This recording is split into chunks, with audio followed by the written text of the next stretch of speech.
यहूदी हकीम ने बादशाह के सामने झुककर जमीन चूमी और कहा कि पहले मैं दमिश्क नगर में हकीमी किया करता था। अपनी चिकित्सा विधि के कारण वहां मेरी बड़ी प्रतिष्ठा हो गई थी। एक दिन वहां के हाकिम ने मुझसे कहा कि फला मकान में एक रोगी है, वह यहाँ आ नहीं सकता, उसे वहीं जाकर देखो। मैं वहां गया तो देखा एक अत्यंत सुंदर नवयुवक चारपाई पर लेटा है। उसने मेरे अभिवादन के उत्तर में इशारे से कहा कि आपका यहाँ स्वागत है। मैंने उससे नाड़ी दिखाने को कहा तो उसने बायां हाथ बढ़ा दिया। मैंने समझा कि इसे मालूम नहीं है कि नाड़ी दाहिने हाथ की देखी जाती है, किंतु मैंने बहस बगैर नाड़ी देखी और दवा लिख दी। 9 दिन तक मैं उसे देखने को जाता रहा। 9वें दिन मैंने कहा, अब आप बिल्कुल स्वस्थ हैं, स्नान कीजिए। दमिश्क के हाकिम ने मुझे यथेष्ट पारितोषिक दिया और मुझे शाही दवाखाने का प्रमुख बना दिया। जिस युवक का मैंने इलाज किया था वह भी मुझे बहुत मानने लगा। उसने कहा, मैं आपकी निगरानी ही में स्नान करूंगा। अतएव मैं स्नानागार में उसके साथ गया। उसके कपड़े उतारने पर मैंने देखा कि उसका दाहिना हाथ कटा हुआ है। वह हाथ कटने ही से बीमार पड़ा था और इसी कारण बायां हाथ दिखाया करता था। मुझे वह देखकर बड़ा दुख हुआ। उसने मेरी आंखों की करुणा देखकर कहा, आप मेरा दाहिना हाथ कटा देखकर ही आश्चर्य और दुख में डूबे हैं। अगर आप मेरी कहानी सुनेंगे तो और भी आश्चर्य करेंगे। स्नान के बाद जब मैं भोजन करने बैठूंगा तो आपको पूरी कहानी सुनाऊंगा। लेकिन ये बताएं कि क्या इस समय बाग की सैर करने से मुझे कुछ हानि होगी? मैंने कहा, बाग की सैर करने से तुम्हें फायदा ही होगा, नुकसान नहीं। उसने कहा, ठीक है, बाग की सैर करते करते ही मैं आपको सारा किस्सा सुनाऊंगा। फिर उसने अपने सेवकों को भोजन तैयार करने की आज्ञा दी और हम दोनों बाग में गए। हमने 2-3 चक्कर लगाए और फिर वहां पर बिछे एक कालीन पर बैठ गए और उस युवक ने अपना वृतांत आरंभ किया। उसने कहा कि मैं मोसिल का रहने वाला हूँ। मैं एक बड़े घराने का लड़का हूँ। मेरे पितामह के 10 बेटे थे जिनमें मेरे पिता सबसे बड़े थे। अपने पिता का मैं एकमात्र पुत्र था और मेरे किसी चचा की कोई संतान नहीं थी। मेरे पिता ने मेरी शिक्षा दीक्षा पर बहुत ध्यान दिया और मुझे प्रत्येक पाठनीय विषय की शिक्षा ही नहीं दिलाई बल्कि अनेक कला के क्षेत्रों में पारंगत करवा दिया। एक दिन मैं अपने पिता और चचा के साथ जुमे की नमाज को गया। नमाज के बाद सारे नमाजी अपने अपने काम पर चले गए और मेरे पिता और चचा बातें करने लगे। मेरे चचा ने कहा कि कोई देश मिस्र जैसा सुंदर नहीं है। उन्होंने मिस्र देश और उसमें बहने वाली नील नदी की इतनी प्रशंसा की कि मेरा मन बेतहाशा उस देश को देखने के लिए होने लगा। घर पर भी यही चर्चा रही। मेरे पिता भी मिस्र देश के बड़े प्रशंसक थे। मेरे दूसरे चचा लोग कह रहे थे कि बगदाद जैसी सुंदर जगह कोई नहीं है, किंतु मेरे पिता ने उनकी बात का विरोध किया और मिस्र की बहुत प्रशंसा की। उन्होंने कहा, जिसने मिस्र नहीं देखा उसने ईश्वर की महिमा भी नहीं देखी। वहाँ की भूमि सोना उगलती है, वहाँ के निवासी बड़े धन संपन्न हैं। मिस्र की स्त्रियां अत्यंत रूपवती और चतुर होती हैं। नील नदी जैसी कोई नदी नहीं है। उसका पानी बहुत स्वाद वाला और पाचक होता है और कई रोगों की दवा जैसा काम करता है। वह सारे देश को हरा भरा रखती है। वहाँ की मिट्टी बड़ी नर्म है और खेती करने में बहुत श्रम नहीं पड़ता। वहाँ के निवासी अरबी भाषा में नील की प्रशंसा में गीत गाते हैं जिनका भाव यह है कि नील नदी तुम्हारे लिए कितनी लंबी यात्रा करती है और बड़े खेद की बात होगी अगर तुम उसे छोड़कर अन्यत्र जा बसो। ये कहने के बाद मेरे पिता ने कहा, मिस्र में सारी ऋतुओं में हरियाली रहती है। वहाँ नाना प्रकार के स्वादिष्ट फलों के वृक्ष और भांति भांति के पशु पक्षी रहते हैं। वहाँ की राजधानी काहिरा की आबादी बहुत अधिक है। वहाँ मीठे पानी की बहुत सी नहरें बहती हैं और वहाँ के निवासी कला कौशल में बड़े प्रवीण हैं। वहाँ के महल बहुत बड़े बड़े और रत्नजटित हैं। मैंने कई नगर देखे हैं और सैकड़ों कलाकारों और विद्वानों से मिला हूँ। मिस्र जैसा देश और वहाँ के निवासियों जैसे लोग कहीं भी नहीं देखे। उस जवान ने कहा कि अपने पिता के मुंह से मिस्र की इतनी प्रशंसा सुनकर मेरी उत्कंठा बहुत बलवती हो गई और रात दिन भगवान से प्रार्थना करने लगा कि वह कुछ ऐसी परिस्थिति उत्पन्न कर दे कि मुझे मिस्र देश को देखने का अवसर मिल जाए। मेरे पिता के मुंह से मिस्र की प्रशंसा सुनकर मेरे चचाओं ने कहा, हम लोगों को भी चलकर मिस्र देश देखना चाहिए। उन्होंने मेरे पिता से कहा कि आप भी हमारे साथ चलिए। उन्होंने इसे स्वीकार किया। मेरे चचाओं ने, जो सब व्यापार करते थे, तरह तरह का दिसावर का माल खरीदा ताकि मिस्र में सैर की सैर हो और व्यापार का व्यापार। रात दिन उन लोगों में मिस्र की यात्रा की चर्चा होती रहती थी। जब मैंने ये तैयारियां देखी तो एक दिन रोता हुआ अपने पिता के पास गया और कहा कि मैं भी आप लोगों के साथ मिस्र को जाना चाहता हूँ। उन्होंने कहा कि तुम अभी छोटे हो, तुम्हें यात्रा के दौरान बहुत कष्ट होगा, तुम यहीं रहो। मुझे बड़ा दुख हुआ किंतु मैंने प्रयत्न न छोड़ा। एक एक करके सभी चचाओं के पास गया कि मेरे पिता से मुझे भी साथ ले चलने की सिफारिश करें। उन्होंने मेरे पिता से कहा कि लड़का इतना चाहता है तो उसे भी साथ ले चलिए। मेरे पिता मुझे मिस्र तक ले जाने को राजी न हुए, लेकिन यह मान गए कि मुझे दमिश्क तक ले चलेंगे और जब दमिश्क से मिस्र की ओर बढ़ेंगे तो इसे वापस मोसल भेज देंगे। दमिश्क भी जलवायु, पानी और सौंदर्य के लिहाज से बहुत अच्छा नगर है। यद्यपि मेरी इच्छा मिस्र देश को देखने की थी, तथापि मैंने इसी बात को गनीमत जाना कि मुझे दमिश्क देखने को मिलेगा।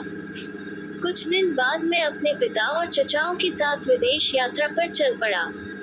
हम लोग कई नगरों से होते हुए दमिश्क पहुंचे। मुझे यह नगर बड़ा सुंदर जान पड़ा और मैं उसे देखकर बड़ा प्रसन्न हुआ। हम लोग एक सराय में ठहरे। कई दिनों तक हम वहां के बागों और महलों की सैर करते रहे। वास्तव में मुझे ऐसा मालूम होता था कि स्वर्ग के बाद अगर कोई जगह है तो यहाँ है। मेरे पिता और चचाओं ने वहाँ काफी अच्छा व्यापार किया। मेरे हिस्से का भी जो माल बिका उस पर 5% का लाभ हुआ। ये लाभ की राशि मुझे दे दी गई। मेरे पास काफी पैसा हो गया। ये तय हुआ कि जब सब लोग मिस्र से वापस होंगे तो मुझे साथ लेते हुए मोसिल को जाएंगे। मैंने अपने रुपयों को बड़ी होशियारी और किफायत से खर्च किया। एक छोटी हवेली अपने रहने के लिए किराए पर ली। बड़ी खूबसूरत संगमरमर की बनी हवेली थी जिसकी दीवारों पर मनोहर चित्रकारी थी और जिसके अंदर एक सुंदर पुष्प वाटिका थी। मैंने उसे 2 अशरफी के किराए पर लिया। मैंने किफायत से किंतु सुरुचिपूर्वक अपने निवास स्थान को सजाया। उसका मालिक पहले अब्दुल रहीम नाम का एक व्यक्ति था जिससे उसे उसके तत्कालीन मालिक ने मोल लिया था। ये व्यक्ति एक प्रसिद्ध जौहरी था। मैंने अपनी प्रतिष्ठा के अनुरूप कुछ दास दासियां भी खरीदी और माननीय नगर निवासियों से जान पहचान बढ़ाई। कभी वे लोग मुझे अपने घरों पर खाने के लिए बुलाते, कभी मैं उन लोगों की दावत अपने घर पर किया करता था। मतलब ये कि अपने पिता और चचाओं की अनुपस्थिति में मैंने बड़ी सुख सुविधा के साथ दमिश्क नगर में जीवन यापन किया। एक दिन भोजन करने के बाद मैं अपनी हवेली में बाहर के हिस्से में बैठा था।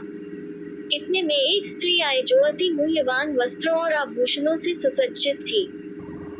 उसने पूछा, क्या तुम कपड़े के व्यापारी हो? किंतु मेरे मुंह से कोई उत्तर निकले इससे पहले ही वह मकान के अंदर चली गई। मैं भी उठकर दरवाजा अंदर से बंद करके उसके पास एक दालान में जा बैठा। मैंने कहा कि मैं कपड़े का व्यापार अवश्य करता हूँ, किंतु खेद है इस समय मेरे पास स्थान नहीं है। उसने अपने सुंदर मुख से नकाब लगभग उलट दी और कहा, मैं ही कहाँ कपड़े लेने आई हूँ, मैं तो तुमसे मिलने आई हूँ। मैं चाहती हूँ कि सुबह तक यही रहूँ, किंतु मुझे भूख लगी है, मुझे कुछ खिलाओ। मैंने अपने सेवकों को भोजन आदि लाने को कहा।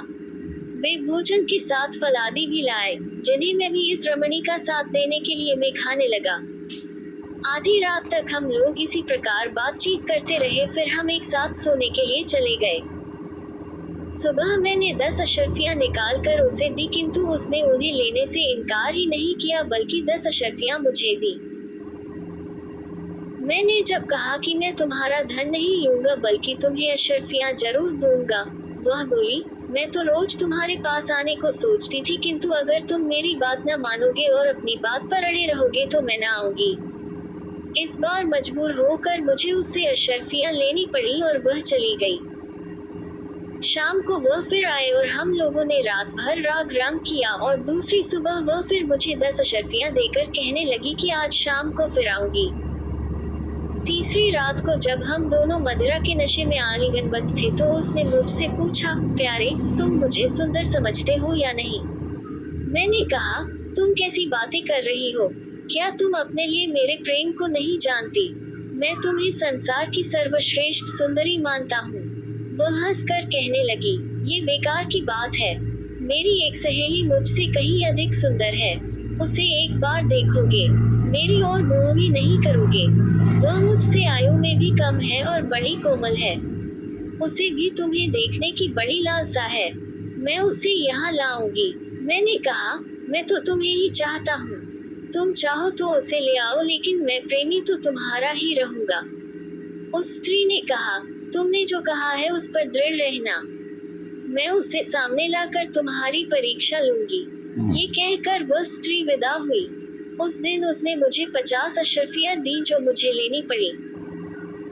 जाते समय वह कहने लगी, 2 दिन बाद मैं आऊंगी और एक नया मेहमान भी लाऊंगी और उसकी अभ्यर्थना के लिए भोजन आदि की अच्छी व्यवस्था रखना।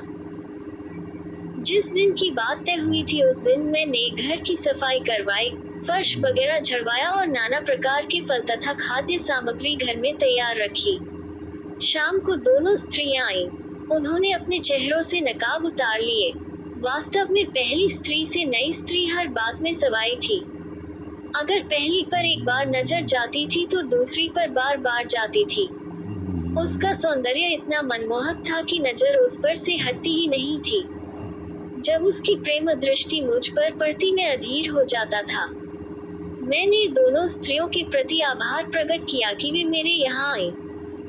नई स्त्री ने कहा कि आभारी तो मुझे होना चाहिए कि आपने मुझे अपने घर तक आने की अनुमति दी। मैंने दोनों स्त्रियों को भोजन पर बिठाया। मैं अपनी नई मेहमान के सामने जा बैठा और बराबर उसे देखता रहा। वह स्त्री चाहते हुए भी मेरी तरफ न आंख भर कर देख सकी न हंस बोल सकी। लगता था जैसे वह पहली स्त्री से भयभीत है। फिर भी कभी कभी तिरछी नजर से मुझे देख लिया करती थी। जब उसने देखा कि मेरी निगाहों में प्यार उमड़ रहा है तो उसने भी प्रेम की दृष्टि से देखना शुरू कर दिया। ये सब पहली स्त्री की आंखों में छुपा न रहा। वह हंसकर कहने लगी, तुम इसे बार बार क्यों देख रही हो? तुमने तो मुझसे प्रतिज्ञा की थी कि मेरे अलावा किसी पर भी आंख नहीं डालोगे। इतनी जल्दी अपना वादा भूल गए? मैंने उसी की भांति हंसकर कहा, तुम बेकार ही मुझ पर शक करती हो। आखिर तुम ही तो इन्हें कृपापूर्वक यहाँ लाए हो। मैं ये कैसे कर सकता हम कि इन पर वैसी नजर डालूं?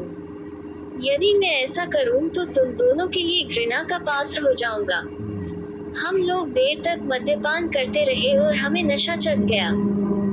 नशे में मैं और नई स्त्री एक दूसरे की ओर अत्यंत प्रेम तथा वासना से भरी निगाहों से देखने लगे।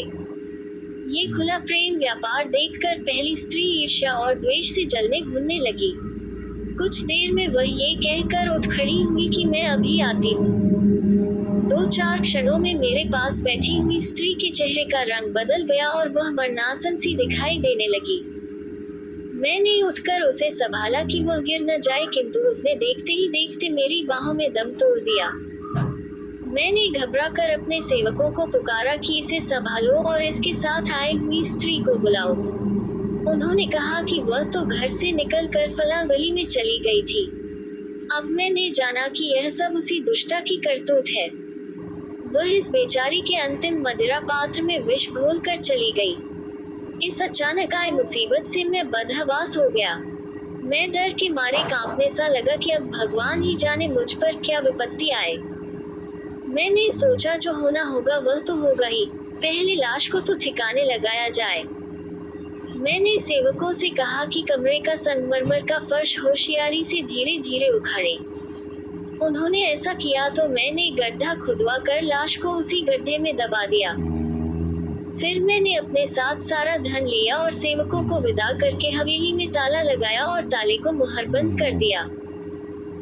फिर मकान मालिक जौहरी के पास जाकर उसे 1 वर्ष का पेशगी किराया दिया और उससे कहा कि मैं आवश्यकतावश काहिरा जा रहा हूँ। फिर मैं कोहिरा चला गया और अपने चचाओं से मिला। उन्होंने पूछा कि तुम कैसे आए, तो मैंने कहा कि आप लोगों का कुछ हाल नहीं मिला था इसलिए चला आया। मैं बहुत दिनों तक काहिरा में रहा, किंतु मैं अच्छी तरह काहिरा न देख पाया था कि उन्होंने वापस मोसिल जाने की तैयारी शुरू कर दी। मैं उनकी निगाहों से छुपा रहा। उन्होंने बहुत ढूंढा पर मुझे पा न सके। मजबूरी में मेरे बगैर ही वापस चले गए। इसके बाद मैं 3 वर्ष तक काहिरा में रहा। मैं साल साल पर दमिश्क के जौहरी के पास किराया भिजवा दिया करता था। फिर मैं दमिश्क वापस आया। यहाँ पर मुझ पर वह मुसीबत पड़ी कि कहा नहीं जाता। यहाँ आकर जौहरी से चाबी मांग कर घर खुलवाया और देखा कि सारी वस्तुएं यथावत हैं। मैंने कुछ नए सेवक रखे और उनसे मकान साफ करवाया। सफाई के दौरान एक सेवक को एक सोने का हार मिला जिसमें 10 बड़े बड़े मोती जड़े हुए थे।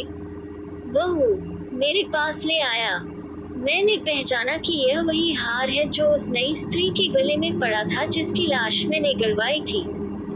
मैंने उसकी स्मृति के तौर पर वह हार कपड़े में लपेटकर अपनी गर्दन में डाल दिया। फिर मैं वहां रहने लगा, किंतु कुछ करने में मेरा मन नहीं लगता था। फलतः मेरे पास का सारा धन धीरे धीरे खर्च हो गया और मैं घर का सामान बेचकर गुजारा करने लगा।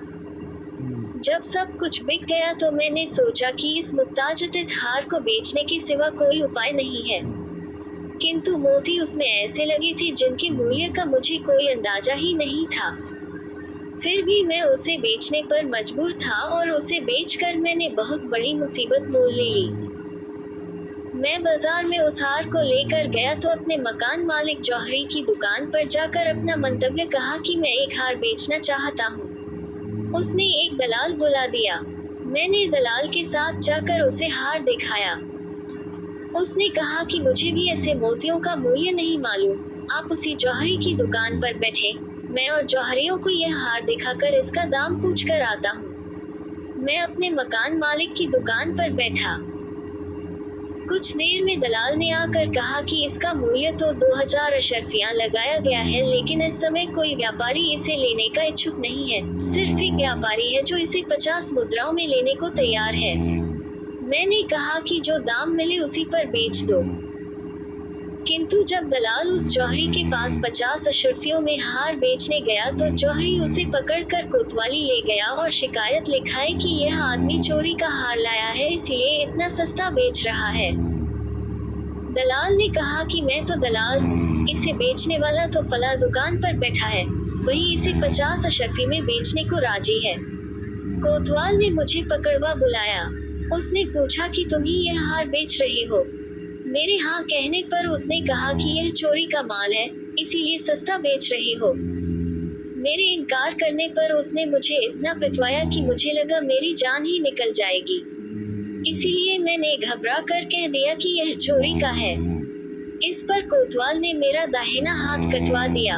उसने हार भी मालखाने में जमा करा दिया। मैं पीड़ा से व्याकुल गिरता पड़ता अपने घर आया। नौकर चाकर पुलिस के डर से भाग गए थे। मैं किसी तरह खुद ही अपना काम चलाता था। चौथे दिन बहुत से पुलिस वाले मेरे घर में घुस आए और मुझे पकड़ ले गए। उनके साथ मकान मालिक भी था और वह जौहरी भी जिसने मुझ पर चोरी का आरोप लगाया था। उन्होंने मुझे बहुत गालियां दी और कहा कि यह हार शहर के हाकिम का है, ये 3 वर्ष में खो गया था, उसी समय से हाकिम की पुत्री भी लापता है। ये कहकर उन्होंने मुझे रस्सी से बांधा और हाकिम के सामने पेश कर दिया। मैं पहले तो घबराया कि यह और बड़ी मुसीबत गले पड़ी। फिर मैंने सोचा कि हाकिम अधिक से अधिक मुझे मरवा ही तो देगा और वह भी इस कष्ट, निर्धनता और लज्जा के जीवन से अच्छा है। किंतु हाकिम ने मुझे देखकर कहा, यह आदमी चोर नहीं हो सकता। जिसने इस पर चोरी का आरोपी लगाया है वह मारा जाए। अतः वह व्यापारी कत्ल कर दिया गया। अब हाकिम ने समस्त उपस्थित व्यक्तियों को जाने का आदेश दिया, सिर्फ मुझे रोक रखा। एकांत होने पर उसने मुझसे कहा, बेटे, अब तुम बेकर के पूरा हाल बता दो कि यह हार तुम्हारे हाथ किस तरह लगा। ये ध्यान रहे कि मुझसे कोई छोटी से छोटी बात भी न छुपाई जाए। अतएव मैंने पूरी तरह बताया कि किस तरह पहली स्त्री दूसरी को मेरे पास लाई थी और किस तरह उसने उसे विष देकर मार डाला। मैंने ये भी बताया कि दूसरी स्त्री की लाश कहाँ गई है। हाकिम ने ये सब सुनकर ठंडी सांस भरी और कहा, भगवान की इच्छा के आगे सब लोग विवश हैं। मैं भी वह सब विनयपूर्वक स्वीकार करता हम जो उसकी इच्छा से हुआ। तुम पर जो कुछ मुसीबत पड़ी उसका मुझे अत्यंत खेद है। अब तुम मेरा हाल सुनो कि मुझ पर कैसे कैसे दुख पड़े। वे दोनों स्त्रियां मेरी बेटियां थीं। पहले जो तुम्हारे पास गई वह मेरी बड़ी बेटी थी और बाद में जिसे वह ले गई वह उसकी छोटी बहन थी। बड़ी बेटी का विवाह मैंने अपने भतीजे से कर दिया जो काहिरा में रहता था। वह कुछ दिनों बाद अचानक मर गया। मेरी बेटी कई वर्ष तक वैधव्य की दशा में भी काहिरा में रही और वहां उसने तरह तरह के दुष्कर्म सीख लिए। फिर वह यहाँ आ गई। दूसरी बेटी जो उससे छोटी थी और जो तुम्हारी बाहों में मरी बड़ी समझदार और सदाचारिणी थी। उससे मुझे कोई शिकायत नहीं हुई, लेकिन उसकी बड़ी बहन ने उसे भी आवारा बनने पर राजी कर लिया। जब छोटी मरी तो मैंने दूसरे दिन बड़ी से पूछा कि तुम्हारी बहन कहाँ है। उसने ठंडी सांस भर कर कहा, मैं तो सिर्फ इतना जानती हूँ कि कल वह बहुत मूल्यवान वस्त्राभूषण पहनकर घर से निकली थी और अभी तक नहीं आई। मैंने अपनी बेटी की बहुत खोज कराई किंतु उसका कहीं पता नहीं चला। कुछ समय बाद बड़ी बेटी भी, जो रात दिन अपने पाप कर्म को याद करके रोती रहती थी, बीमार होकर मर गई। ये वृतांत सुनाकर हाकिम ने मुझसे कहा, बेटे, हम तुम दोनों ही दुर्भाग्य के मारे हुए हैं, किंतु अब तुम किसी बात की चिंता न करो। मैं अपनी तीसरी बेटी से, जो अपनी दोनों बहनों से अधिक सुंदर और बुद्धिमती है, तुम्हारा विवाह कर दूंगा। तुम मेरे घर को अपना घर समझो। मैं मरणोपरांत तुम्हें अपनी संपत्ति का उत्तराधिकार देने का वसीयतनामा लिख दूंगा। मैंने कहा कि आपका हर प्रकार मुझ पर उपकार है। मैं आपको बुजुर्ग समझता हूँ और जो कुछ आपका आदेश होगा वैसा ही करूँगा। हाकिम ने कहा कि फिर देर करने की क्या जरूरत है। उसने गवाहों को तुरंत बुलाया और दिखावटी राग रंग के बगैर काजी के द्वारा अपनी पुत्री से मेरा विवाह करवा दिया। इसके अतिरिक्त उसने अपनी संपत्ति भी अपने मरणोपरांत मेरे नाम करने के कागज लिख दिए। आपने भी देखा होगा कि हाकिम मुझ पर कैसा दयालु है। ये कहकर उस जवान ने कहा कि कल ही मोसिल से मेरे चचाओं का पत्र लेकर एक आदमी आया है। पत्र में लिखा था कि तुम्हारे पिता का देहांत हो गया है और तुम आकर जायदाद में अपना हिस्सा संभालो। मैंने उन्हें लिखवा दिया कि मैं भगवान की दया से यहाँ अच्छी तरह हूँ, किंतु मेरे लिए मोसिल आना संभव नहीं है। मैंने ये भी लिखवा दिया कि पिता से मिलने वाली जायदाद खुशी से आप लोगों को दे रहा हूँ। ये कहकर उस जवान ने मुझसे कहा कि अब मैंने आपको अपना पूरा हाल बता दिया कि किस तरह से मेरा दाहिना हाथ जाता रहा। यहूदी हकीम ने ये कथा सुनाकर काशकर के बादशाह से कहा कि जब मैं दमिश्क में था तो मैंने मोसुल के व्यापारी के मुंह से यह कहानी सुनी। जब तक दमिश्क का हाकिम जीवित रहा मैं उसकी सेवा में रहा। उसके मरने पर मेरी तबीयत वहाँ न लगी। मैं फारस देश चला गया। वहाँ के कई नगरों की सैर करके हिंदुस्तान आ गया। वहाँ से आपकी राजधानी में आया और यहाँ हकीमी का सिलसिला डाल दिया। बादशाह ने कहा, तुम्हारी कहानी पहली दोनों से अधिक मनोरंजक है, किंतु तुम लोगों को यह आशा नहीं करनी चाहिए कि उसके कारण तुम्हारी जानें बच जाएंगी। कुबड़े की कथा अब भी तुम लोगों की कथाओं से अधिक विचित्र है। अगर उससे अच्छी कहानी न सुनाई गई तो तुम चारों की मृत्यु निश्चित है। अब दर्जी ने उठकर सिर नवाया और कहा कि मेरी भी कहानी सुन लीजिए। मुझे पूरा विश्वास है कि आप इसे सुनकर प्रसन्न होंगे।